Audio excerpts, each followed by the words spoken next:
Hello, everybody, and welcome back to the Crash F1 podcast. I'm your host, Ian Mangan, and joining me is, of course, Lucas Cochran. Hello.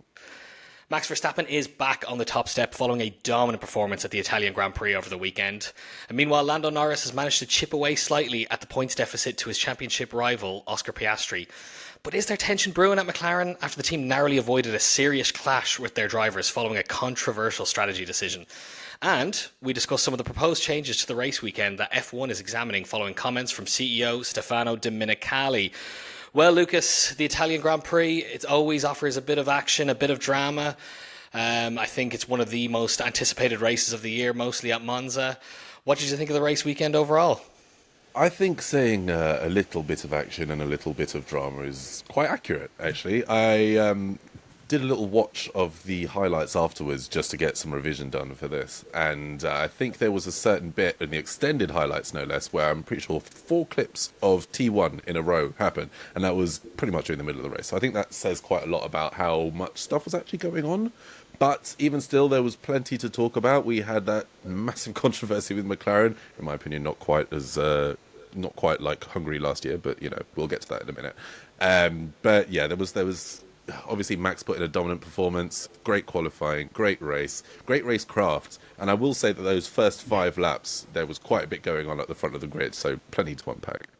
Yeah, definitely. I think the McLaren controversy is going to be probably the biggest talking point of the week. But of course, we do need to talk about Max's performance. He was fairly kind of anonymous on Friday. His pace was kind of thereabouts, but he was just kind of putting in some decent times. And then qualifying, he pulled out an absolutely stunning lap. I mean, it really looked like Lando had just about pipped pole right at the end, and then Max just toppled it right at the last minute. It was the fastest lap on record at Monza now, and of course he won the race, and it was the fastest race win in history as well. So it was a record-breaking weekend for Red Bull. I mean, this pace was really, really interesting, Lucas. He obviously pulled out a huge gap to the McLaren drivers as he kind of got settled into the race. He initially lost position to Norris. Obviously, he kind of had to take evasive action and went off the track to gain a position, which he then ultimately gave back to Lando. Quickly got that position back then as the race went on and just built out a huge gap. It really didn't look like he was in any danger of losing that win whatsoever throughout the weekend. No, that is very true. I mean, that handing back of the position was quite reluctant, but I guess, it's very early in the race and you are racing still, so you want to be able to give it back without losing any advantage, within reason, obviously. But yeah, no, there was quite a bit of swapping early on in the race, especially with Oscar, unfortunately, falling back a little bit as well. But no, once Max is at the front of the pack, he does have a habit for just disappearing into the horizon, which, even in the machinery that he's in this year, you would expect the McLarens to be able to keep up a little bit closer than they did.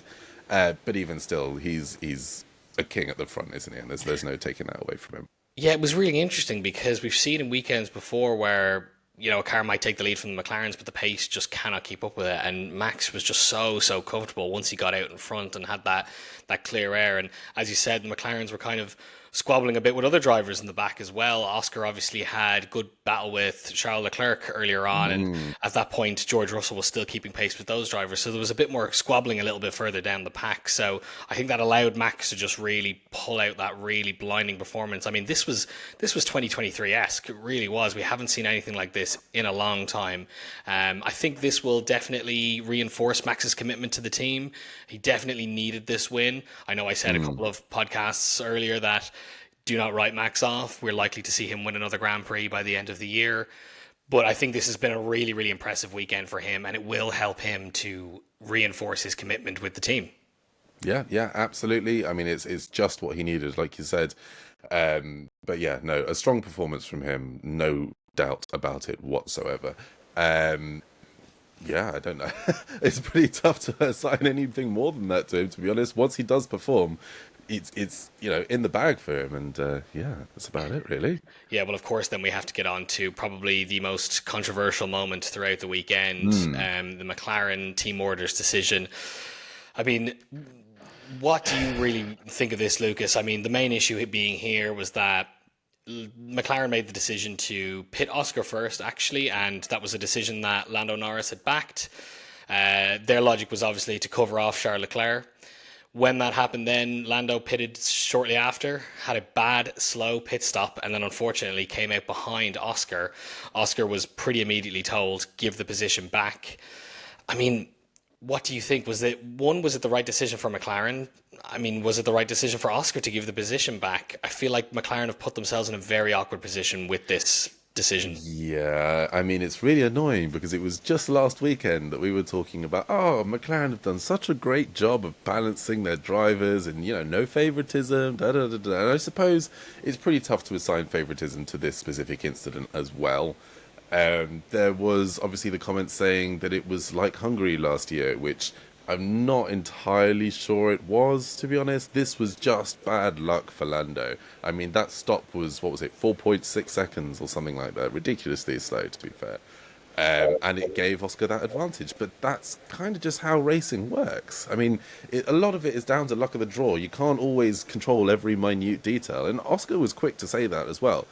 The main difference between this weekend and last year's Hungary Grand Prix is that Oscar said his piece and then immediately got out of the way. Whereas Lando, in a similar, not the same position last year, was a little more reluctant to do so. Whether that is because the precedent had already been set by Lando last year or not is, up to everyone else to figure out. But it was good to see that Oscar was ready to play ball and was respecting the team orders, despite them being incredibly controversial. And personally, I don't think they really should have happened at all, especially considering at the end of the day, Oscar is the lead driver at the moment as far as the championship is concerned. So to swap them back like that feels a little bit contrived to me. Yeah, it feels like Oscar, I think, potentially moved aside because he's got more to lose in this situation. I think that he is playing it a bit safer. He's got that kind of points advantage on Lando right now, so he feels that he could move aside for that. However, it does feel a little bit weird on McLaren's part. I think that Oscar potentially made the right decision just to save him the grief of having any issues as the races go on throughout the season and the championship gets ever closer. And I think he's playing it very, very safe because he can see that championship within grasp. But ultimately, a slow pit stop is none of his business, really. He had no obligation to give the place back. Obviously, I think initially he was in that position because Lando had said, let Oscar pit first. So if had that not happened, this would be a completely different situation. And Oscar, I think, would have held on to the position. I think there's good grounds to argue that Oscar should have held on to the position. It's nothing to do with him, a slow pit stop. It's unfortunate. The problem is, I think you get all these accusations then of people sabotaging people's races, things like that as well, which obviously isn't the case. It's just bad luck, and that's racing, and that's how the cookie crumbles. And that's what makes championships interesting, and it's moments like this that really do define it sometimes.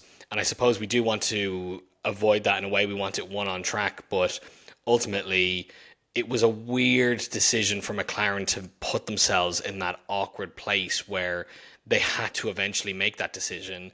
And I think it's really going to put them in an awkward position for the next few races. Yeah, just as far as the team dynamics thing goes, especially, I mean, between the two drivers, there's always going to be tension, especially in a setup like the one that McLaren has, and especially as relatively close the championship battle is.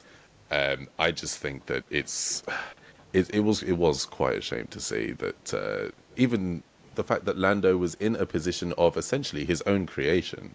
It was his idea to let Oscar pit first, and he reaped the consequences, albeit unintentionally.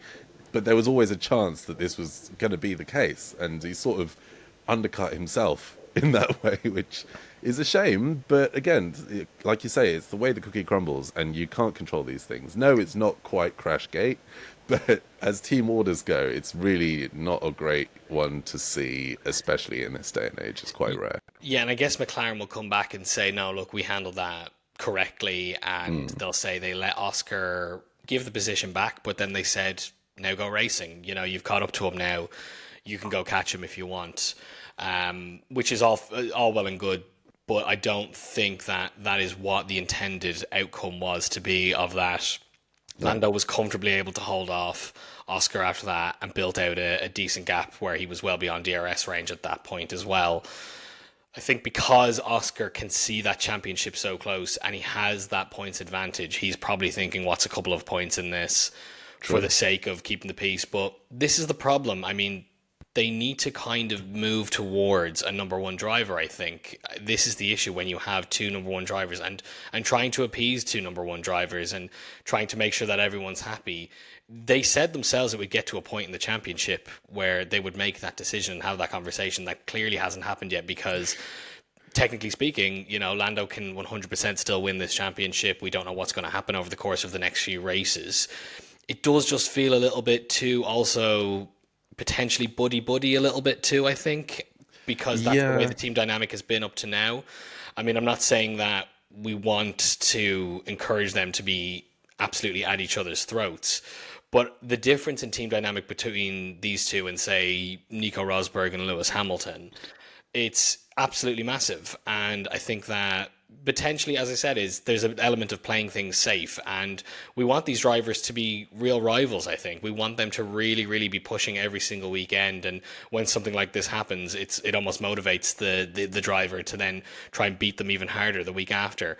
I mean, Norris looked good all weekend. He was really good in qualifying, although despite the fact that he'd actually been struggling throughout Q3 and Q2, but pulled out an amazing Q1 lap. Wasn't really coming together for Oscar either throughout qualifying as well. So I think that ultimately Lando had really, really good pace over the weekend, and he probably deserved that position. It just felt like a really weird way for McLaren to handle it, and it felt very McLaren, where you're trying so hard to avoid this kind of thing, and then it happens anyway. Yeah, I mean, they're just trying to be extra diplomatic at the end of the day, aren't they? And that only goes so far in this sport. At the end of the day, you want to be able to battle on track. And if you take that away from a driver, then even if you do say the next lap, go fight, go race, if you really want this position, go get it. It's not how it works. You've already disadvantaged that driver, which is just going to make them frustrated, which potentially can just make them more likely to make a mistake. Thankfully, that didn't happen here. But if it was the other way around, perhaps, if it were Lando, who is potentially less cool-headed than Oscar on any given weekend, it could have gone catastrophically. But thankfully, it was, minimal damage, just questionable decisions. But. Yeah, I mean, it really could have been catastrophic, but both drivers seem to keep quite a cool head. I think they were pretty cool about it afterwards as well.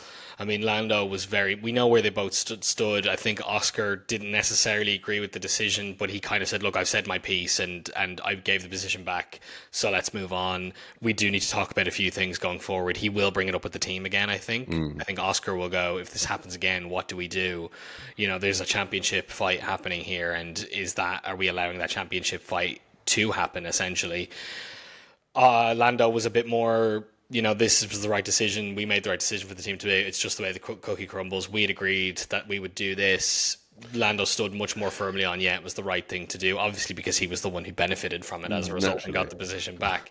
So I just think the team dynamic is going to be really one to watch as we head into the next few races. The championship is eking away very, very closely soon. I mean, McLaren could actually, technically speaking, win the Constructors' Championship at the next race out in Baku, and the Drivers' Championship will just be the next thing that they're completely worried about. Once they have that Constructors in hand, it's all going to be about the Drivers' Championship. So I think tension could be brewing over the next few races, but I guess we will really see at the next race weekend how things play out. Yeah, I mean, I guess it is going to be tight going forward. If McLaren do seal up the constructors next weekend, or rather next race, that's going to leave them just with the Drivers' Championship to worry about. But from McLaren's perspective, I suppose all that really matters to them is that the person who does win the championship is wearing papaya. And I guess from their point of view, even for this weekend, it doesn't really matter that much. Obviously, you have to think about intra-team relationships and relations between drivers, but at the end of the day, as long as they're winning, I'm sure they're happy. Yeah, absolutely. And I mean, the points deficit is still decent to Oscar and Lando. There's still over 30 points between the two of them there. I mean, that is a really strong advantage that Oscar has, and I think that did play into his decision to give the position back. He kind of figured, this is something I can live without. Ultimately, I want to have a cool head, play the team game, and win this championship. And ultimately, I mean, that's probably what will allow him to win that championship if he keeps performing the way he is. He is also able to make the cool, calm decisions as well, and I think he's able to kind of examine damage limitation as well. It just feels really weird because we've never really seen a dynamic like this before in Formula One. It's usually a lot more heated. There's a lot more clashing going on, but they've both really kept a cool head. That being said as well, Lucas, I mean, Max Verstappen winning that race like very comfortably, pulling out a gap like that. I mean, George Russell after the race was very mystified after it. He kind of said, how the hell is Max 20 seconds off the pace in places like Bahrain, but then wins this race by 30 odd seconds as well.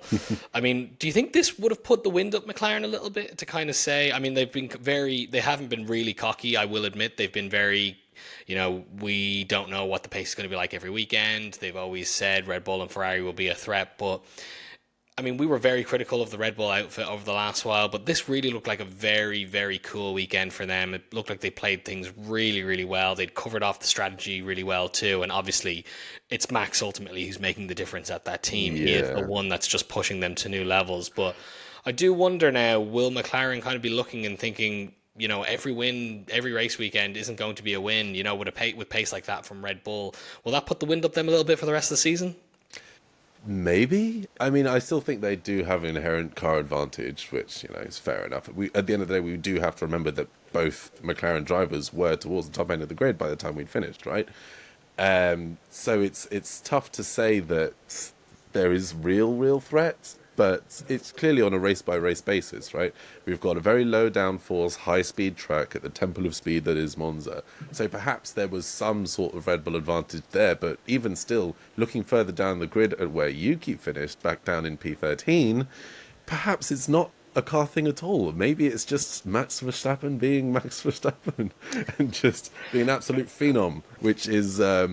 I'm sure both irritating and incredibly rewarding to Red Bull and the other drivers on the grid, because he really is, at this point, especially in the machinery that he's sitting in, a bit of an unknown variable. Yeah, I think McLaren are very lucky that Red Bull have under-delivered on their car package throughout the year as well, because it's just evident that Max is still driving at an incredible level, and I think there's every reason to believe that Max could have come in and snatched that championship from McLaren. So, I mean, really interesting weekend. Lots to take away from both of their performances as well. I want to speak briefly, Lucas, about Ferrari. Obviously, they didn't get to step on the podium, which at Monza is always where they want to be. That being said, there definitely seemed to be some encouraging signs of the team. Their pace didn't look too bad over the weekend. They had very strong pace during practice, both cars.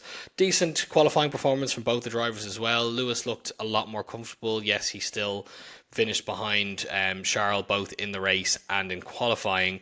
But that being said, he did look a lot more comfortable in the car this weekend. What did you think of Ferrari's performance?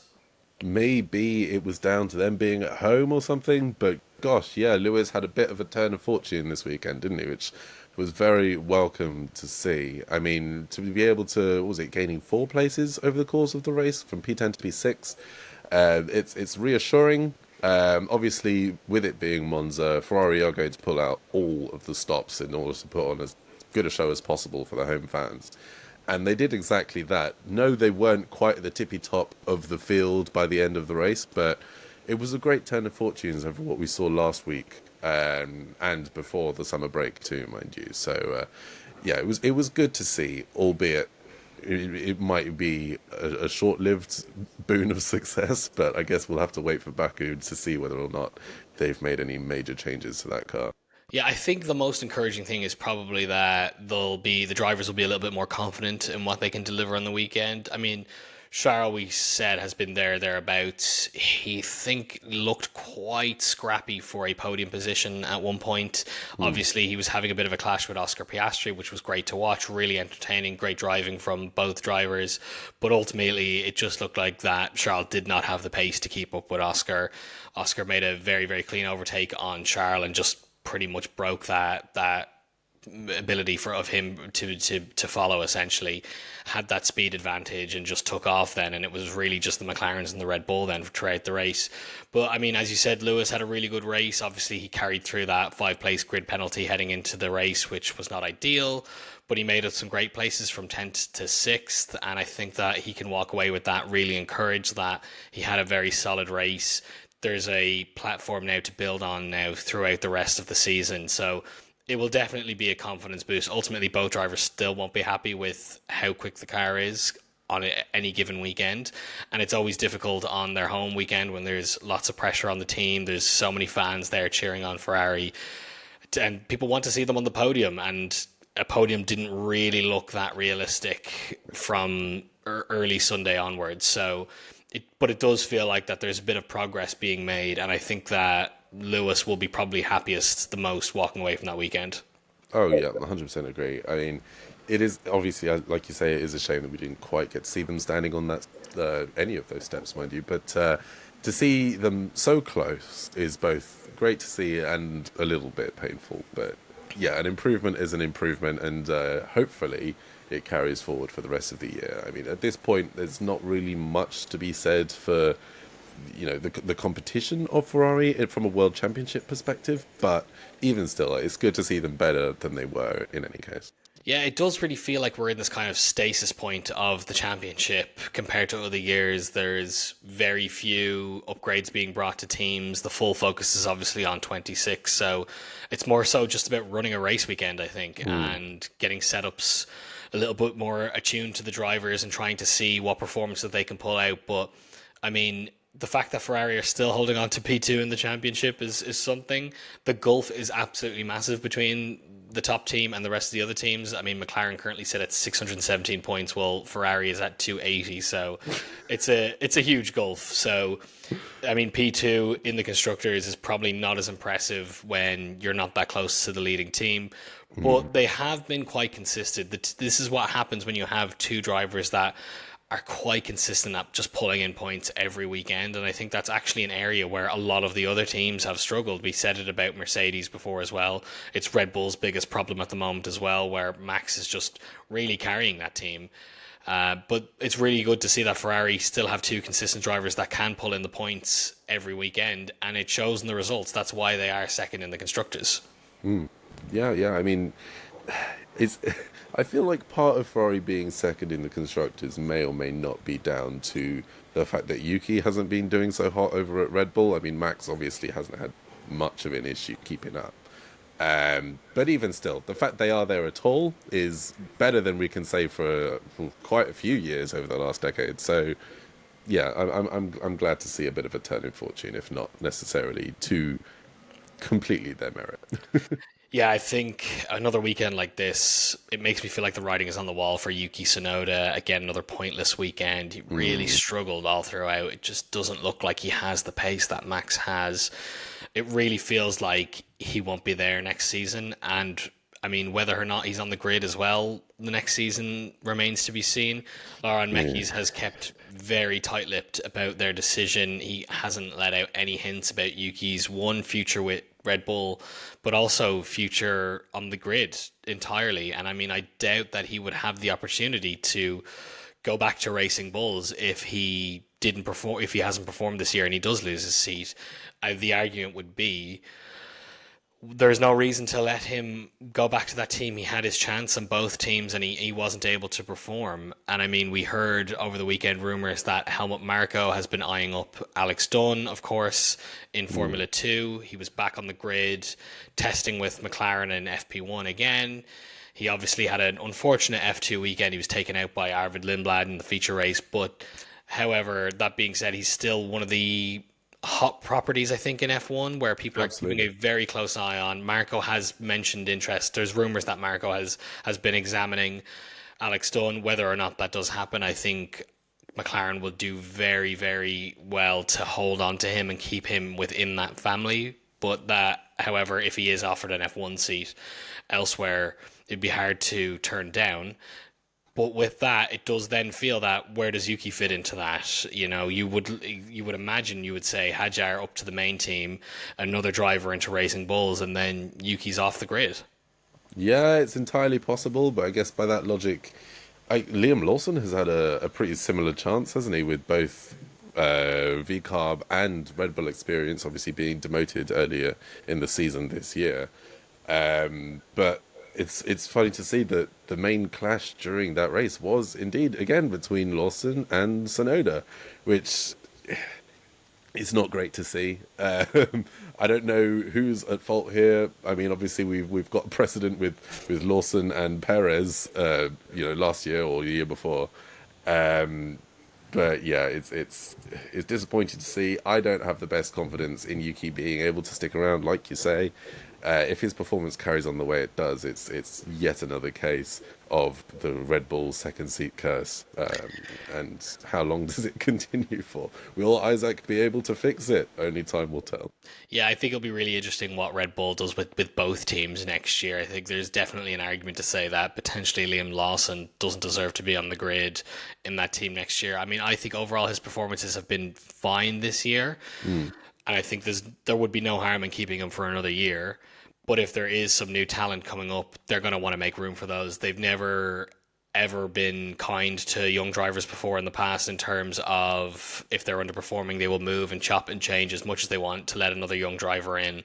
So I think that it does really feel like another weekend like this, the writing's on the wall for Yuki and what the rest of the team does with the rest of those decisions going forward.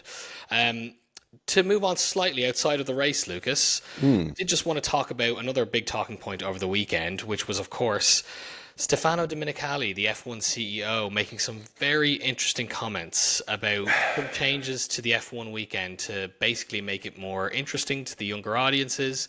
He has put a focus on trying to keep people interested. He said that one of the things that they've come away with is that free practice there's still too much of. We've heard F1 bosses say this for a long time, and it was a huge reason why they brought in the sprint format. Domenicali has pretty much said that there's going to be more sprints whether people like it or not, which is an interesting way to put it, but he said change is going to happen. He's obviously not a fan of too many free practice sessions over the weekend, but he also made some very, very other eyebrow-raising statements, such as making races shorter. His logic being that we see that younger people are watching highlights more than the races themselves.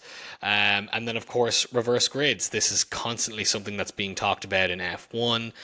They use it in the lower categories as well, and I think that there's probably a bit of an argument to potentially bring it into some of the sprint formats in Formula One. But one, Lucas, what do you think of Domenicali's suggestions, if we can call them that for now? And also, what do you think of making changes to the Formula One weekend format? Do you think it's currently working fine as it is, or do you think that there should be some changes for entertainment purposes? Okay, I'd like to start by saying I am acutely aware that the time left for me to be able to call myself a quote unquote young person is rapidly diminishing. Uh, but I do also acknowledge that amongst the younger audience, there is at least a perceived decrease in attention span, which I do understand with a lot of short form content going around, that sort of thing. Attention spans are getting shorter and shorter, and fans are getting more and more fickle, which granted, is a thing. However, to say that races themselves need to be shorter in order to satisfy such a reduced attention span doesn't sit well with me at all. It's almost like saying, okay, for the FA puts in a top-down directive to make matches now 60 minutes instead of 90. You get 2 half-hour halves, and that's it. Which it's been going the same way for God knows how long with football, and for Formula One, pretty much 75 years outside of the sprint race format change, right? Um, if you ask me, it ain't broke. And I think Formula One has done a great job of opening the sport up to wider and wider audiences over the years. Obviously, with things like Drive to Survive, and more recently with the Formula One film, it's brought in fans from all over the world, from all different walks of life, different ages, different backgrounds, whatever, into the sport, which is great. And I do also understand that it always has been a business. Formula One has always been a business. I think the biggest clue is that there's a CEO of Formula One, which means it's a company, which is fine. And at the end of the day, you want to be making money to satisfy shareholders and, this, that, and the other, which is all well and good. But this just feels a little bit greedy to me. I think Formula One as a sport over the last 5 years has grown so massively that I don't know whether they can still contain themselves, to be fair. And to make such drastic, or at least propose such drastic changes to appeal to audiences who perhaps are too young to be watching Formula One at the end of the day. Not all sport is there to appeal to every single age group there is. I mean, I'm a bit of an outlier who's been watching Formula One since I was probably about 4, but that's just because I've always liked fast and loud things, and there will be plenty of people out there who do as well. And I think there is more to Formula One than just the length alone. There are more exciting way. There are more valid ways to make races more exciting than just making them shorter. Getting to the end a little bit quicker is not going to make a more exciting sport overall. It's just going to make it last less time. But yeah, that's maybe that's just me. What do you think? No, I agree 110%. And I get so frustrated with some of these bizarre suggestions that FOM comes out with. I think Domenicali is an interesting character. He has been ingrained in the sport for so many years, but he's obviously now more of a businessman first than a sportsman. I think the issue is Formula One is a sport and it relies so much on the entertainment factor. And it is entertaining. It's people driving the fastest cars around tracks all across the world. So I do get there has to be an entertainment element of it, and people need to want to tune in every week. And it's difficult to produce that. You're always going to have fans who will watch it no matter what. I think they should really focus on fixing some of the more fundamental things before making some sweeping decisions on weekend formats like this. I mean, look, ultimately, I'm not a F1 traditionalist in the sense that I don't think that we should always do things the same way as we've always done them. I think that personally, I don't mind the sprint format. I think the issue with the sprints is they haven't really decided how that format should be. It's changed multiple times over the course of about 4 years since they brought it in. They've changed it, I think, 3 times in terms of now it's on Saturday, or now the sprint qualifying is on Saturday, and how we do sprint qualifying. Those things I can live with, and I think ultimately a sprint race is fine to include. I also think potentially maybe there is an argument for reverse grid orders if we're doing more sprint races. I mean, every other category up to F1 does use it. Formula 2 uses it. Formula 3 uses it. You know, you reverse the top 10 during the sprint. You do qualifying session, reverse that top 10, and it gives some of the other teams a chance to score some points when they mightn't usually have done that. I know that a lot of the drivers aren't in favour of that, and that's something that Domenicali has said. He said, look, initially drivers weren't backing sprints. Now most of them do.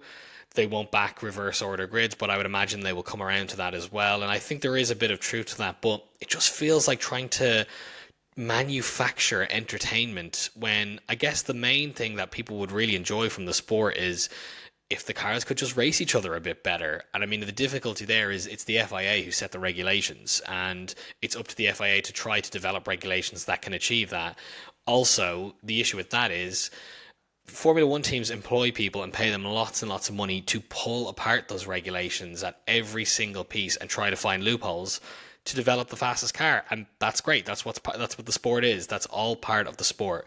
But it just feels like, I mean, reducing the length of races, that just feels absolutely insane to me. And Fernando Alonso echoed your point, Lucas, where he was like, you don't see us shortening football matches every year. It just doesn't make any sense. And I think this perceived thing of younger people having shorter attention spans and trying to appease that, I mean, ultimately F1 is trying to future-proof itself. It saw exponential growth over the last 5 years or so since Liberty took it over, and obviously Drive to Survive, the F1 movie, has brought in those audiences, and they are trying to future-proof that. They're not just saying, let's preserve our older fans, which I understand. It's a wise business decision, and there's younger fans and they want to keep them engaged, but potentially it got them in, and they're not willing to stay around because they don't really know what they're getting into with the sport a little bit as well. There's tons of these race weekends that aren't always mega entertaining. And when you do get a really good race weekend, it's one for the books. It's fantastic. But I think a lot of sport has that. Not every single match is absolutely blockbuster. It's probably a little bit difficult as well because, there's only 24 races in a season. It used to be a lot shorter. So the pressure to make them as entertaining as possible is there. They want people to attend the races. Another thing, Lucas, that I want to say is if they go for this kind of entertainment driven direction for the sport, I do think that opens them up to then isolating fans, even just from a price point perspective. It will allow them to up the prices and say, well, you get a sprint race and you get a reverse grid and to go over the course of a race weekend. I mean, ultimately what they want is more people attending race weekends and more people watching on TV. And I do worry that F1's already become incredibly expensive over the last few years. Does that push the price point up even more again and then just isolates fans even more? Yeah, I mean, I'm going to admit now that I have never actually been to a Formula One race in person. When I was young, we were doing other things with the money, that's all fair and good. And now I'm a little bit older, with a little bit more liquidity myself. I look at those race tickets and I go, Pineco's paying 400 quid for 2 days of a race, you know what I mean? It is really difficult to get into a race this year, especially when you consider travel costs as well and accommodation and, God forbid, food. If you need to eat at the circuit, you're more or less screwed. So yeah, the bar for entry is quite high already. If you're right in that Formula One has gotten exponentially more expensive for fans to enjoy in person for over the last few years, and there is potential that you could be isolating some of the fans of, let's say, lesser means. However, if you're selling a reduced number of tickets at a higher price, maybe the numbers make sense. I mean, they wouldn't be doing it otherwise, right?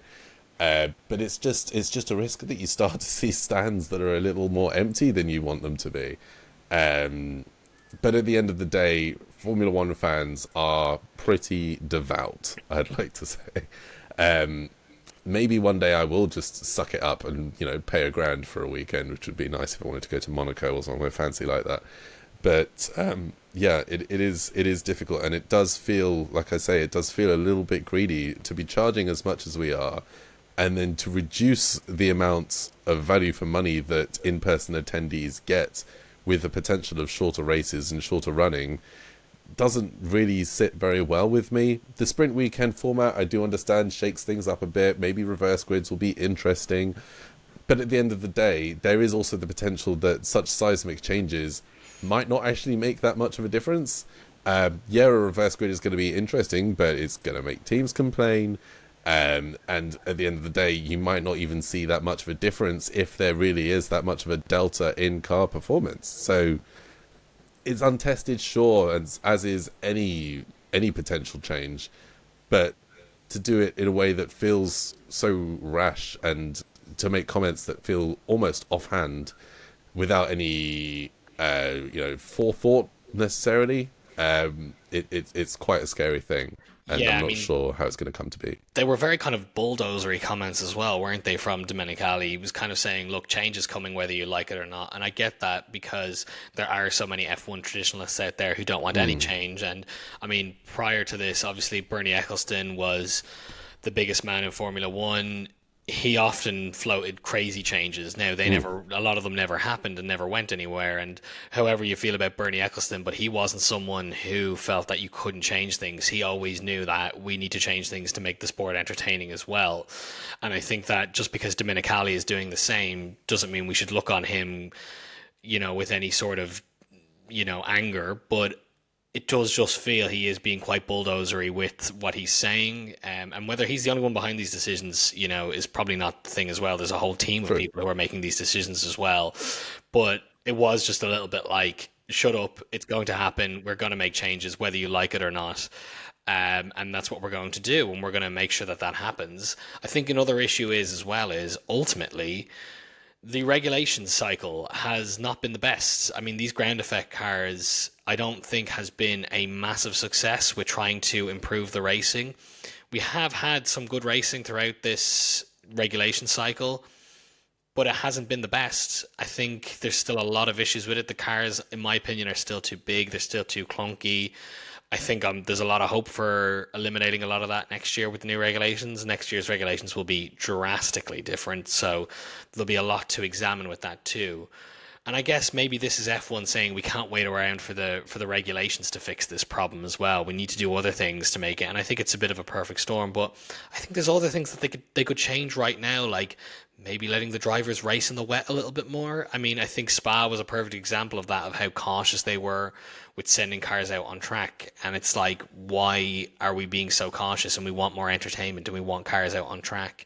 I get there's a safety element to that too, but F1 is inherently a dangerous sport no matter what you do, and the safety standards have gotten much, much better in the last decade alone. But obviously over the course of the sport's existence, safety is paramount, which it should be. It should be the absolute number one thing.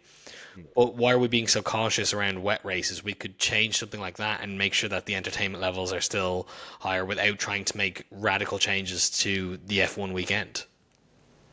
Yeah, there is a lot to be done. How much of it is down to Formula One versus how much of it is down to the FIA is tricky. I would just like to say that I think these ground effect changes, while the start in 2022 was very shaky and pun absolutely intended with porpoising and all of that sort of jazz, but I would like to note that things, generally speaking, with racing and on-track action have gotten much closer than they used to be. Obviously, this weekend isn't necessarily the best example with Max disappearing into the sunset, but even still, the dirty air problem, which was so bad with the 2018, 2019, and 2020 cars, has been drastically reduced. And so we have seen much closer qualifying sessions, and we have seen much closer on-track racing. But even still, what you say about the cars being absolute units is completely true. They're more than 5 meters long. That's like a Rolls-Royce Phantom 7 on a racetrack, which obviously in Monaco makes things impossible. It makes things really difficult at Zandvoort. It makes overtaking tricky. And when you're trying to pilot or captain what is essentially a really fast land boat, it's tricky. And the 2026 regulations in reducing the size of some of these cars, I think, is going to be paramount to getting some more overtaking and some closer action on track. Maybe seeing people go 3 abreast into corners, that would be lovely. But even still, it's going to be difficult to predict. I just don't want to lose sight of the fact that things have gotten better over the last few years, but by no means are they perfect. And even still, that's from the FIA side of things, not necessarily Formula One themselves. What you say about wet races is also true, though again, I feel like that probably falls down more to the FIA than it does Formula One. And I think the splitting of Formula One into these two little factions, wherein one wants to be official and safe, whereas the other wants to make things as exciting as possible and also as profitable as possible, is a tricky dynamic, and it's a tricky combination to navigate. As long as the rules come through to the betterment of racing and to the betterment of entertaining, then Liberty Media and Formula One Group should be happy.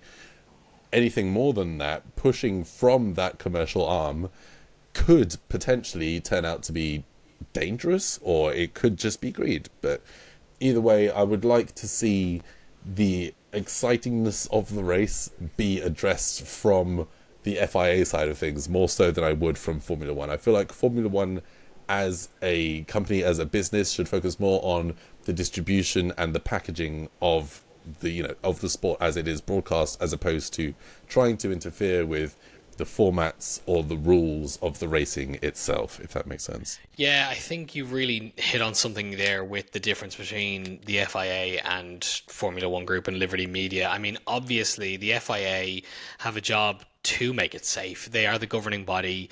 So those things clash with each other massively, where there's an entertainment level, and then the FIA wants to make sure that yes, the drivers can go racing, but they can also actually build these cars as mandated, and that the drivers can come out of the car safely no matter what happens over the course of a weekend. So those two things are always going to clash a little bit. I think there has, in the last few years in particular, been a real disconnect between the FIA and Formula One itself. Obviously, we know there's been a lot of controversy with Mohammed Ben Sulayem, some of the decisions he's made as president of the FIA. And I think that there is a real disconnect between the two organizations at the moment that's probably not spoken about enough. I think that if they could work a little bit closer to try and achieve both a similar goal, but it just feels like they're not on the same page whatsoever. And FOM Liberty Media is coming out with all these grand ideas because they're not going to wait for the FIA to catch up with them, and it feels like maybe they're not singing from the same hymn sheet with regards to the future of Formula One, and that's why they're making these decisions, because these are things that they can control. They can mandate that we have a sprint format and we have more sprint races and we have reverse grids. It's easy for them to mandate those things without having to have much involvement from the FIA at all, really. Obviously, they still need to be involved in all the conversations, but ultimately, it's a decision that FOM can make, and that's what this feels like. I think it feels like we're going to take this into our own hands. We can't rely on the FIA to design regulations that will be better for entertainment. And I agree, look, it's a good point that you said that the racing has improved overall over the course of this ground effect era. I think it's been a mixed bag, to be perfectly honest with you. And obviously we had that massively dominant year with Max as well, which I don't think anyone really expected to happen throughout the course of this regulation cycle. It also doesn't help that, the hype heading into the season was absolutely massive. Towards the end of last season, every race weekend, you didn't know who was going to come out as the winner, and every team was pulling out wins. Ferrari, McLaren, Mercedes, Red Bull. It was really, really exciting towards the end of last season. I think everyone thought we would get a complete repeat of that heading into this season, and that hasn't happened. So it's definitely been a bit of a mix of things this season too, and I think that FOM responding to some of that this year. And I would be very interested to see what the viewership figures have been like this year compared to last year as well. It would be really interesting to see, have they seen a stark drop-off this year as well, even though we have a close title battle at the front, and that isn't cutting it either at the moment too. Whereas I think that was what the key complaint was throughout some of this ground effect era as well, was we just want a close title fight. We don't care who's fighting Max as long as someone is fighting Max, because obviously, towards the end of 22, he was just so strong and unbeatable, and then 23 was just a complete league of his own, and that's why 24 was so entertaining. So there's a lot to think about. I think we could chew on this and make another full hour podcast out of this alone. Lucas said maybe we will do that once we see what Stefano Domenicali has come out with. Before we finish up, one more thing I just want to talk about, some news coming out of the F1 paddock this weekend as well. We obviously talked at length about Cadillac and their driver lineup with Sergio Perez and Valtteri Bottas, but now they've signed their first reserve driver, and that is none other than Colton Herta. So obviously Herta had been linked to the team for a long time. He is obviously IndyCar star. There was a lot of talk about him getting into that team as an F1 driver. He's tested with McLaren previously. He will also be racing in F2 next year. The main issue of him not getting into Formula 1 is he just doesn't have the super license points. So he hasn't raced in enough of the European series. So him going into F2 will hopefully achieve that for him as well. I think that potentially this is Cadillac saying, okay, we've got our two experienced drivers. Let's also have a reserve driver who's young, and we could potentially launch in when one of those older drivers moves aside, essentially. What do you think of the signing? It is nice to see another driver from the States potentially have a way into Formula One. It's nice. Obviously, things didn't go amazingly well for Logan Sargent, but even still, it's good to see that there is an expansion across the Atlantic. And I think that kind of figures into what we were saying in our last point just now, in that the sport has grown not just in Europe, where it has always been dominant, but over in the States as well. So bringing drivers over is always nice to see. Doing it with an American team also makes perfect sense for them. And I think it could be very interesting going forwards, just to see that clearly this has placed some stock in him, in that he's a reserve Formula 1 driver who doesn't yet have a super license.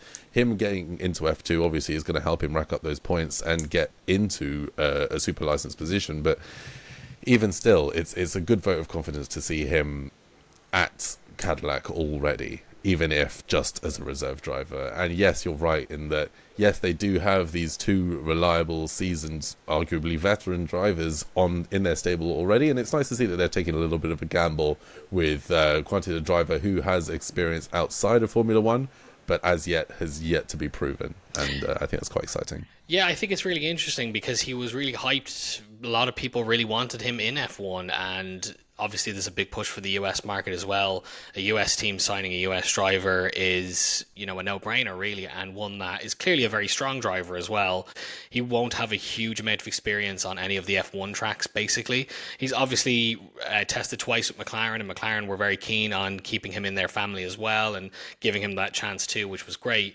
However, I think that Cadillac pulling him in and making him really kind of one to watch over the next few years and see, yes, they want to build up their experience with Bottas and Perez. He can learn a lot from those two drivers as well. I think it'll be really interesting to see how he performs in F2, how he gets to grips with the new circuits and things like that as well. And I think, there's every reason to believe that if he performs really well in Formula 2, that Cadillac could say, we'll do 2 years with our development drivers, and then we can usher in a kind of a strong young driver as well. Ultimately, as well, from a commercial standpoint, it's great from them to have an American driver, and I think it's, from their perspective, probably something that they wanted to tick off, because obviously there's plenty of commercial benefits with the likes of Perez, and Bottas is obviously a very safe pair of hands when it comes to driver-wise, but an American team is obviously going to try and tap into that American market as well. And as you say, Logan Sargent did really struggle.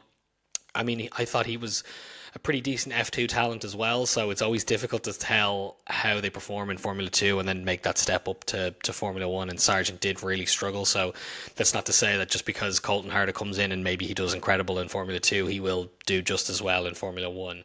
But it's an interesting signing from a new team. It seems like Cadillac are really keeping it really interesting at this point. Yeah. I mean, interesting is what we're looking for, right? It's the reason why we keep looking forward to new regulations and new teams and new drivers. So I'm absolutely here for it, and I cannot wait to see how it turns out. I just hope that he knows what a kilometre is. Absolutely. No race next week, so we'll be back again for Baku in 2 weeks' time. So until then, keep it on the racing line. Ta.